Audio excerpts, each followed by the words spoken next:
The spaghetti slipped from my fork, splattering red sauce across the pristine white tablecloth. I stared at the stain, my appetite vanishing as quickly as my husband's affection seemed to have. "For God's sake, Mia," Adam snapped, his blue eyes flashing with irritation. "Can't you eat without making a mess?" I blinked, taken aback by the harshness in his voice. "I'm sorry, I didn't mean to." "Save it," he cut me off, dabbing at his shirt with a napkin. "This is why I can't take you anywhere nice anymore." Our children, Laura and David, exchanged uncomfortable glances across the table. Laura, ever the peacemaker at 22, cleared her throat. "Dad, it was just an accident. No big deal, right?" Adam's jaw clenched. "Your mother should know better by now. She's not a child." I felt my cheeks burn with embarrassment and confusion. This wasn't like Adam at all. Sure, we'd had our ups and downs over the years, but he'd never spoken to me with such disdain before, especially not in front of the kids. David, my sensitive 17-year-old, pushed his chair back abruptly. "I'm not hungry anymore," he muttered, avoiding eye contact. "Sit down," Adam ordered. "We're having a family dinner, and you'll stay until we're finished." I found my voice at last. "Adam, what's gotten into you? It was an accident, and you're acting like I committed a crime." He fixed me with a cold stare. "Maybe if you put as much effort into your cooking as you do into making excuses, we wouldn't be having this conversation." Laura gasped. "Dad," I felt as though I'd been slapped. Adam had always praised my cooking, even on my off days. This sudden change in attitude was more than just a bad mood. Something was seriously wrong. "I think we're all done here," I said quietly, standing up. "Kids, why don't you go watch TV in the living room? Your father and I need to talk." As soon as Laura and David left, I turned to Adam. "What the hell is going on with you?" He leaned back in his chair, a smirk playing at the corners of his mouth. "Nothing's going on, Mia. I'm just tired of pretending everything's fine when it's clearly not." "Pretending?" I echoed, my heart racing. "What are you talking about?" Adam stood up, towering over me. "Face it, Mia, you've let yourself go. The house is a mess. Your cooking is subpar at best, and you've become boring." He spat out the last word like it was poison. I felt as though the floor was tilting beneath my feet. "Adam, where is this coming from? If you're unhappy, we can talk about it. We can go to counseling, work on..." He laughed, a harsh, mirthless sound that sent chills down my spine. "Counseling? Please. It's too late for that, Mia. I've found someone who actually knows how to keep a man interested." The words hit me like a physical blow. I stumbled back, gripping the edge of the table for support. You're having an affair?" Adam's eyes gleamed with a cruel satisfaction I'd never seen before. "Affairs are for cowards who can't commit. I'm leaving you, Mia. I've found someone who makes me feel alive again." I couldn't breathe. The room was spinning, and I felt like I might be sick. "How long?" I managed to choke out. "Long enough to know it's the real deal," he replied, grabbing his jacket from the back of his chair. "I'll be back for my things tomorrow. Don't bother trying to change my mind. It's over." As Adam strode towards the front door, I found myself following him, desperation clawing at my insides. "Adam, please," I begged. "Think about the kids. We can work this out. I know we can." He paused with his hand on the doorknob, turning to face me one last time. "The kids will understand eventually. They deserve to see their father happy." With that, he was gone, leaving me standing in the doorway, my world crumbling around me. I could hear Laura and David's muffled voices from the living room, no doubt wondering what was happening. How was I going to tell them? How could I possibly explain that their father just walked out on us without a backward glance? As I sank to the floor, tears finally spilling down my cheeks, one thought burned through the fog of shock and pain. This isn't over, Adam. Not by a long shot. The silence in our house was deafening. It had been a week since Adam's dramatic exit, and the tension hung in the air like a heavy fog. I stood at the kitchen counter, mechanically spreading peanut butter on bread for David's lunch, when Laura's voice startled me. "Mom, we need to talk about Dad." I turned to face my daughter, her eyes red-rimmed from nights of crying. "What about him, sweetheart?" Laura twisted her hands nervously. He wants us to meet someone, a woman named Kate." The knife clattered to the floor, splattering peanut butter across the tiles. "He what?" "I'm sorry, Mom," Laura whispered. "I didn't want to upset you, but David and I thought you should know." I gripped the counter, my knuckles turning white. "When did he tell you this?" "Last night. He called us both separately." Laura's voice cracked. "Mom, I don't want to meet her. I don't want any of this." I pulled my daughter into a fierce hug, feeling her body shake with sobs. You don't have to do anything you're not comfortable with, Laura. I promise. Just then, David shuffled into the kitchen, his eyes downcast. I guess Laura told you, he muttered. I reached out to include him in our embrace, but he flinched away. David, honey, talk to me. How are you feeling about all this? His head snapped up, eyes blazing with anger. How am I feeling? I'm feeling like Dad's a lying, cheating bastard who doesn't give a damn about any of us. David, Laura gasped. No, let him speak, I said quietly. We all need to be honest about our feelings right now. David's fists clenched at his sides. I hate him, Mom. I hate what he's doing to us, and I hate that he expects us to play happy families with his whore. The venom in his voice shocked me, but before I could respond, the doorbell rang. We all froze, staring at each other in confusion. I'll get it, I said, smoothing down my hair and taking a deep breath. I opened the door to find Adam standing there, looking annoyingly put together in a crisp suit. Mia, he said coolly, we need to talk. About what? I snapped. About how you're trying to force our children to meet your mistress? Adam's eyes narrowed. Kate is not my mistress. She's my partner, and yes, I want our kids to meet her. It's time to move forward. I laughed bitterly. Move forward. It's been a week, Adam. A week since you blew up our entire lives. Mom, David's voice came from behind me. What's he doing here? Adam tried to peer around me. David, son, Don't call me that, David shouted, pushing past me to confront his father. You don't get to walk out on us and then act like everything's normal. Laura appeared in the doorway, her face pale. Dad, please just go. We're not ready for this. I saw a flicker of pain cross Adam's face, quickly replaced by a mask of indifference. I'm sorry you feel that way, but Kate and I are starting a life together, and I want you to be part of it. A life together? I echoed, disbelief coloring my voice. Adam, what aren't you telling us? He shifted uncomfortably, avoiding my gaze.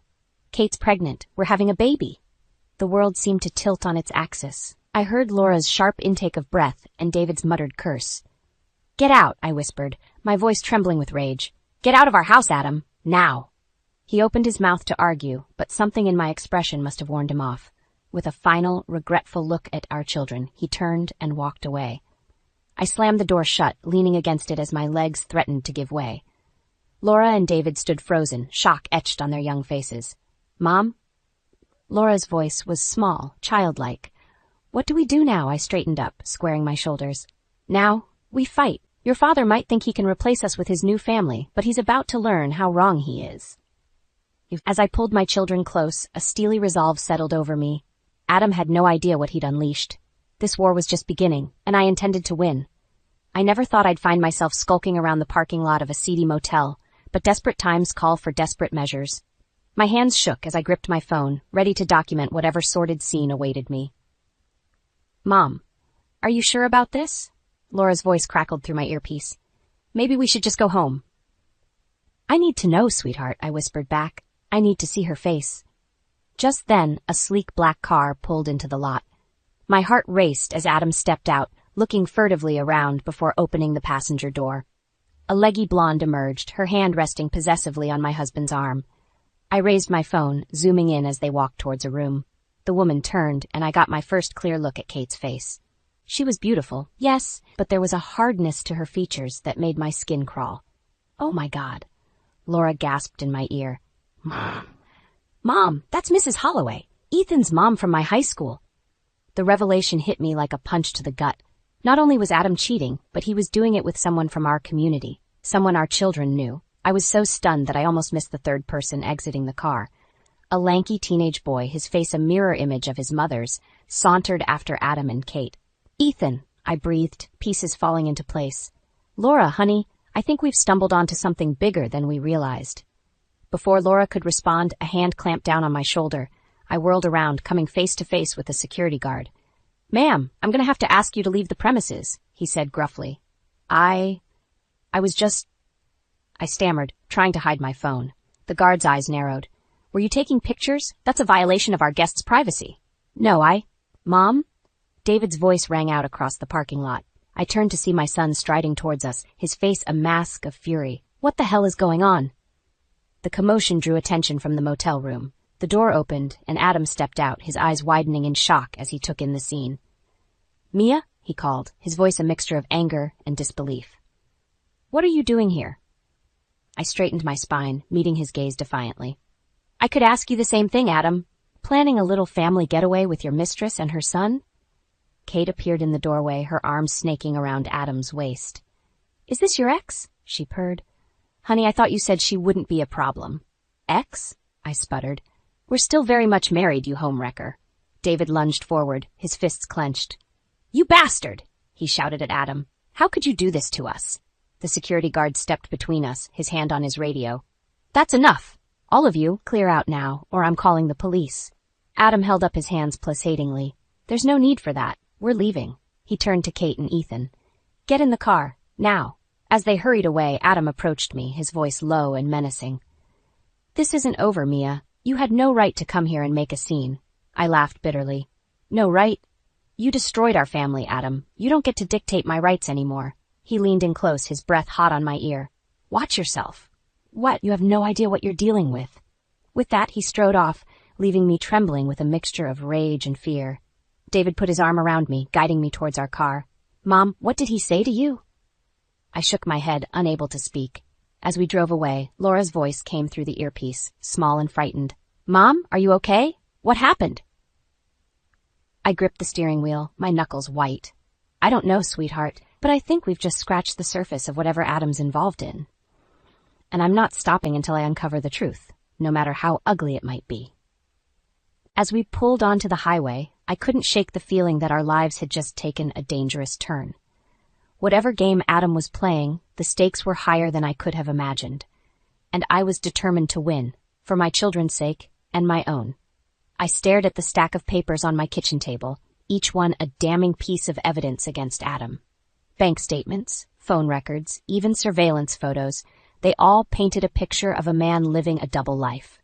My hands trembled as I reached for my phone, dialing the number I'd been avoiding for days. Mia?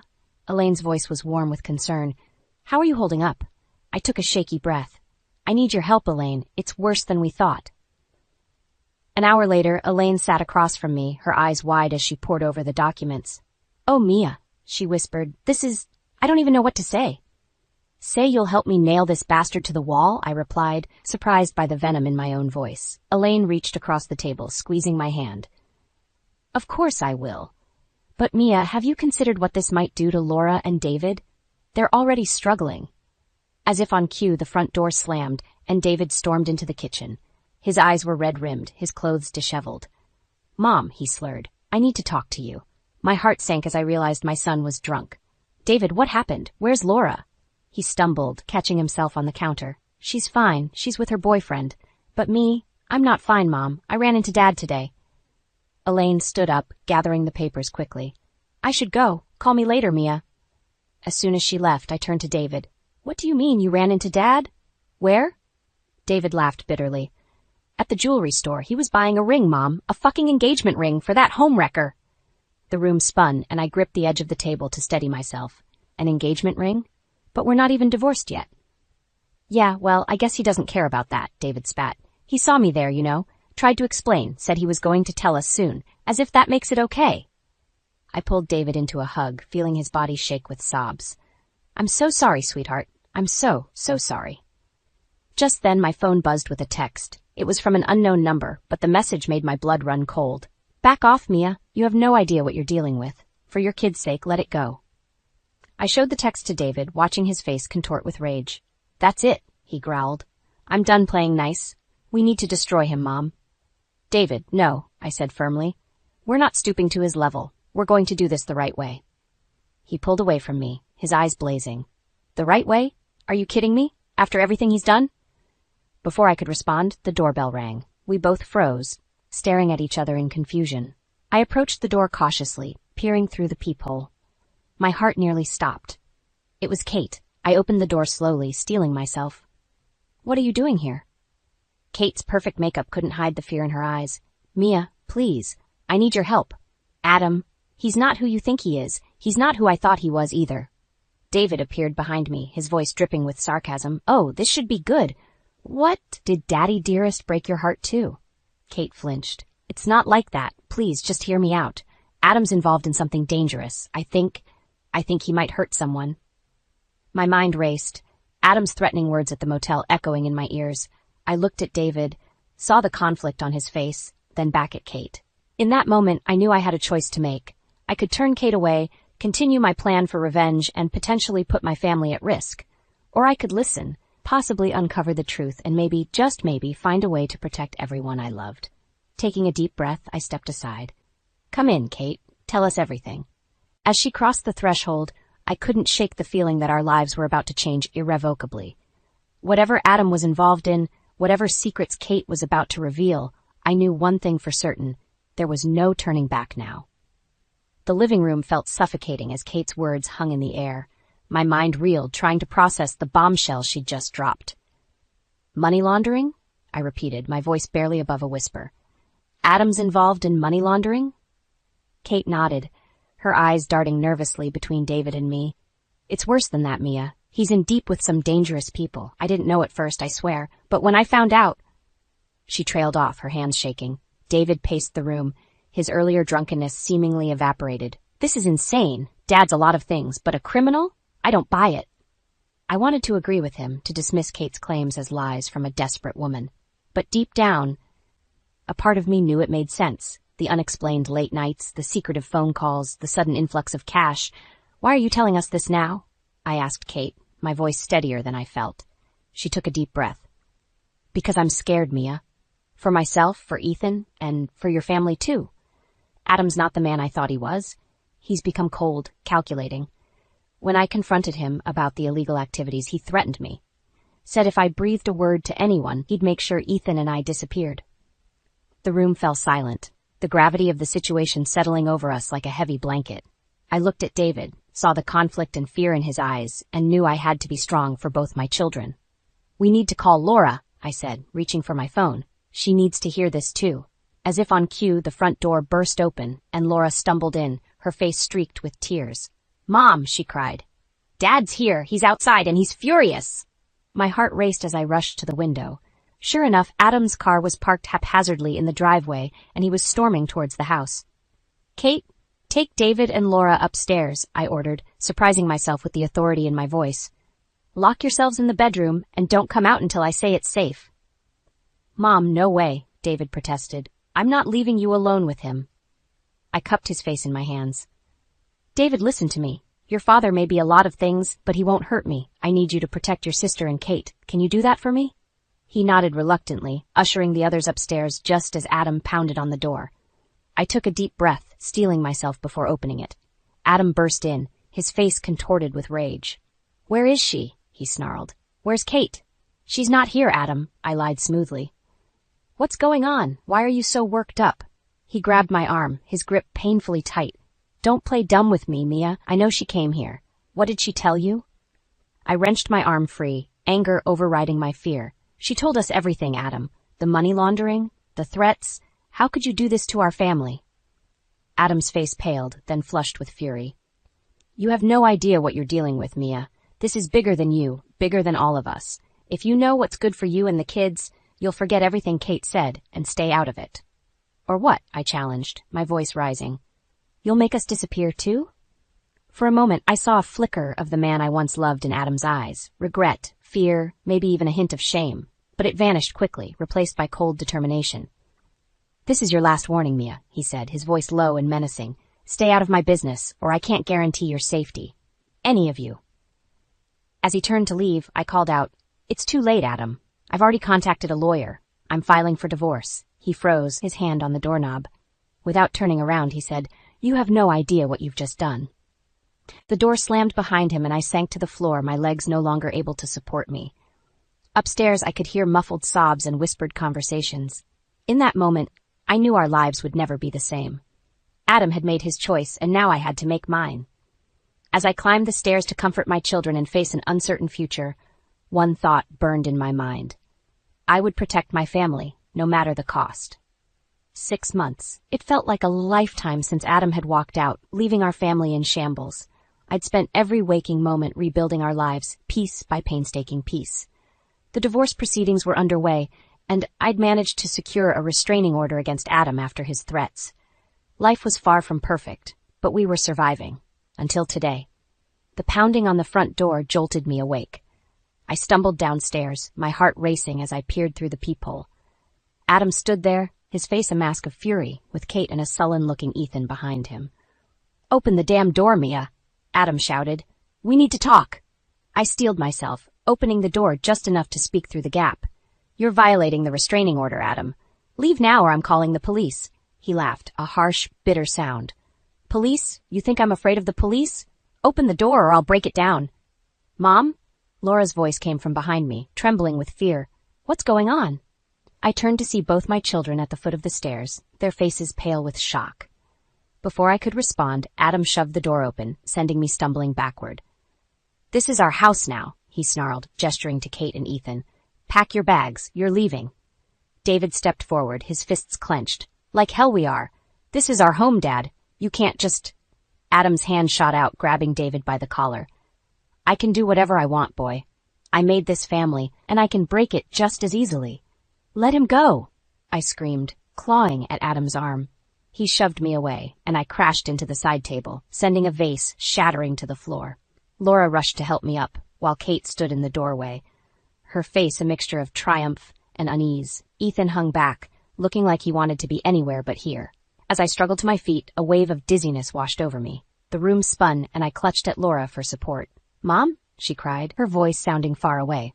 "Mom, what's wrong?" I tried to focus, to push through the fog descending on my mind. I had to protect my children, had to stand up to Adam, but my body was betraying me, my legs giving way beneath me. "What's the matter, Mia?" Adam sneered. "Can't handle the pressure?" As I sank to the floor, I saw a flicker of concern cross his face.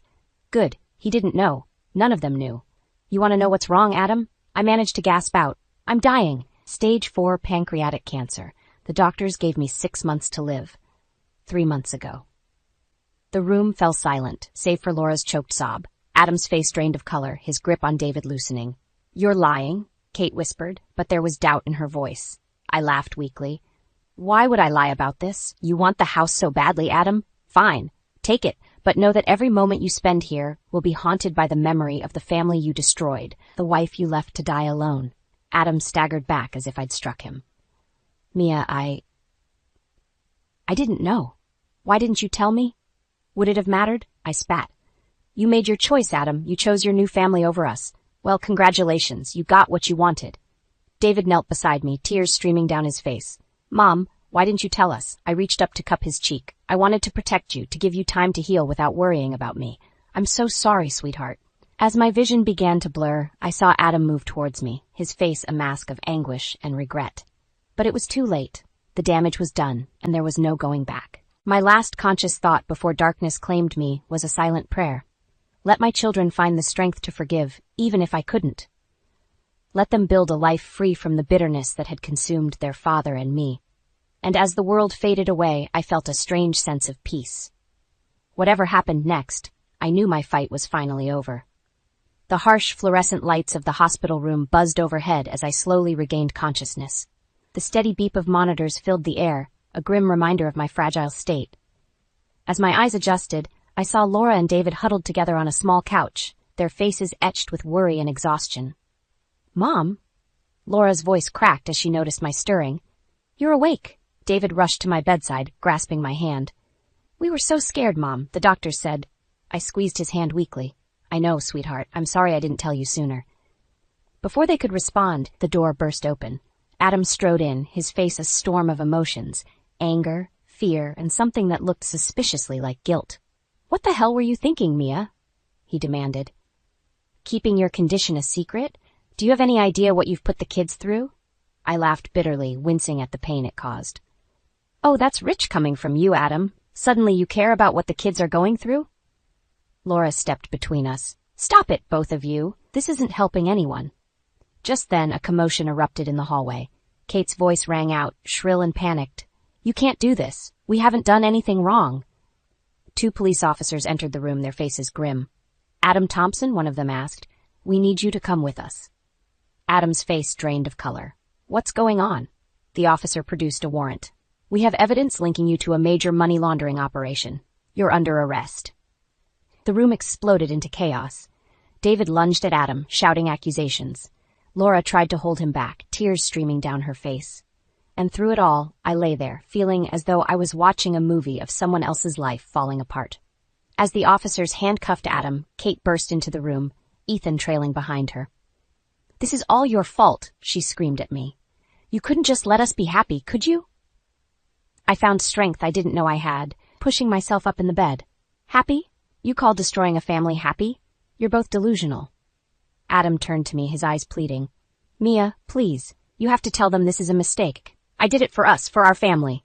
The irony of his words hit me like a physical blow. "Our family? You gave up the right to call us that when you walked out on us, Adam."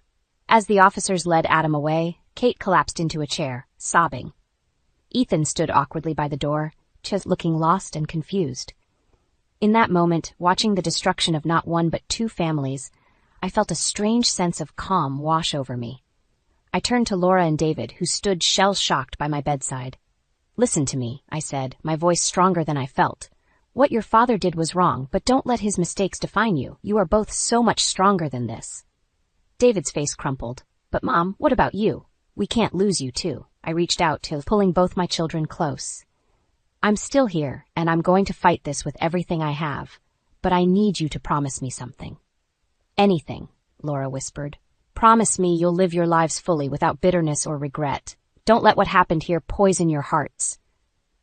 As they nodded, tears streaming down their faces, I felt a weight lift from my chest. Whatever time I had left, I would spend it healing the wounds that had been inflicted on my family. I looked over at Kate and Ethan, still reeling from the shock of Adam's arrest. Despite everything, I felt a flicker of compassion. "You two should go home," I said softly. "There's nothing left for you here." As they left, I settled back against my pillows, exhausted but oddly at peace.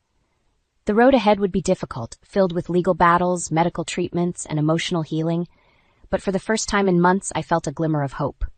Whatever happened next, I knew one thing for certain. Our story wasn't over yet.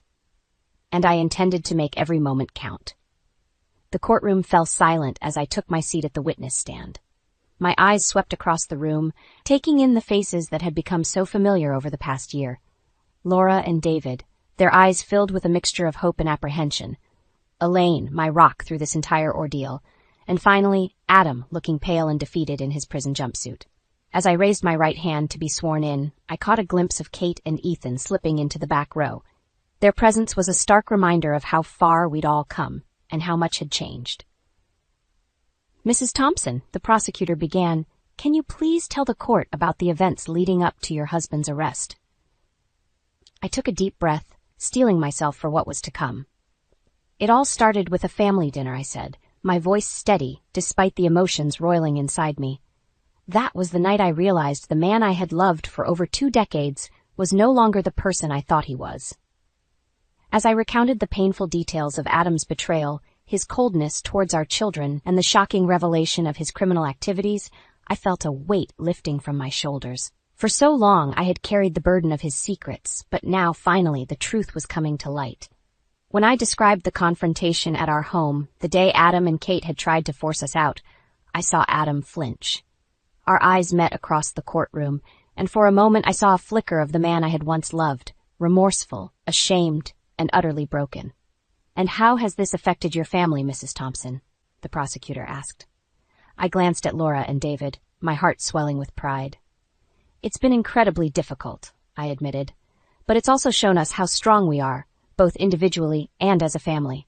We've learned to lean on each other, to find joy in the small moments, and to appreciate the time we have together."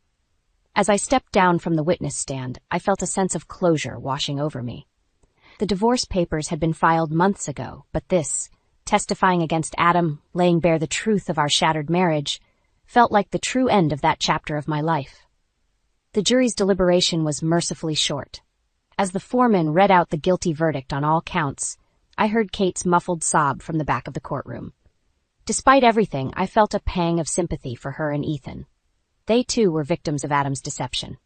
Outside the courthouse, surrounded by my children and Elaine, I felt lighter than I had in years. The cancer treatments had taken their toll, but standing there in the warm sunshine, I was filled with a renewed sense of purpose. "Mom," Laura said, squeezing my hand, "what happens now?" I smiled, pulling both her and David close. "Now we live, we heal, we make every moment count." As we walked away from the courthouse, I caught sight of my reflection in a store window. The woman staring back at me was older, wiser, and infinitely stronger than the one who had sat down to that fateful family dinner so long ago. In the months that followed, life took on a new rhythm.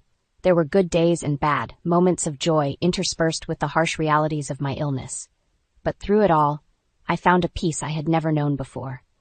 I threw myself into creating lasting memories with Laura and David, savoring every laugh, every shared meal, every quiet moment of companionship. I rekindled old friendships and forged new ones, surrounding myself with people who lifted me up and reminded me of the beauty in life. And on quiet evenings, as I sat on my porch watching the sun dip below the horizon, I reflected on the journey that had brought me here.